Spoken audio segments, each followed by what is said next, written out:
Hi, this is the day the Lord has made. Let us rejoice and be glad in it. Our devotion for today, August 23rd, 2022, is from the Gospel of Matthew, chapter 27, verses 27 through 31.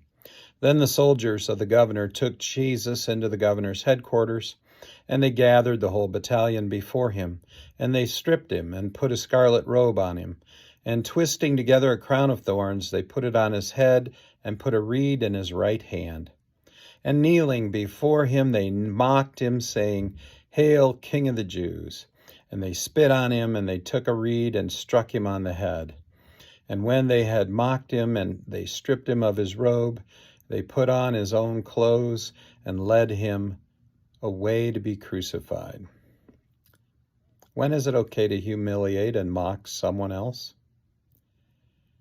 When is it okay to physically assault or punish someone? When is it okay to belittle those who are under your authority? Before you answer these questions, reflect on this text for our devotion today from Matthew's Gospel. Pilate has tried to wash his hands clean of his involvement in Jesus' death, but he will be associated with it forever. He had declared he found no guilt in Jesus that justified Jesus being put to death. And then he turned him over to be killed. The soldiers have been given a prisoner by their boss, Pilate. And even though Pilate said that he couldn't find any evidence of guilt against this man, they continued to take him and process him as a guilty person so that he would be crucified. They gather an entire battalion of soldiers before him to humiliate and mock him by stripping him of his clothing, placing a red robe on him that laid against his back, the back that had just been whipped 39 times and was like raw hamburger, bleeding. They put a scepter or a reed in his hand to act as a royal scepter, and placed on his head a crown of thorns, a crown twisted with those thorns that pierced his head and caused pain and bleeding when it was placed on his head.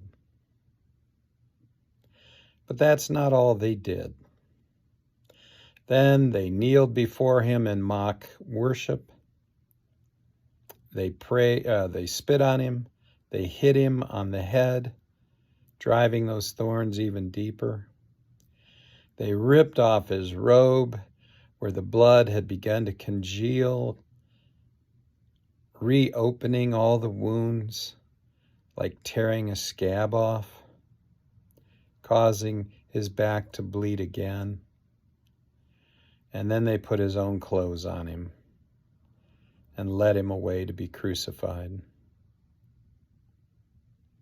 This is what they did to an innocent man, a man in whom no guilt was found. Well, this is what they did to the Son of God. When they face him on the day of judgment, and you know they will they think, hey, great, this man that I did all these despicable things to is now going to determine where I spend eternity? I don't think so. I think they will be afraid. I think they will be worried. And with good reason. What if you had been one of those soldiers? How would you feel? This text serves as a warning to us about how we should treat others, regardless of how we have received them. We don't know their full story. We don't, do well at making guesses about what other people deserve and don't deserve. And let's face it, someone higher up might have screwed up and gotten it wrong. Do we want to add to their mistake with our own mistake? Treat others with respect and dignity, my friends, no matter what you've heard about them. Go in peace, serve the Lord.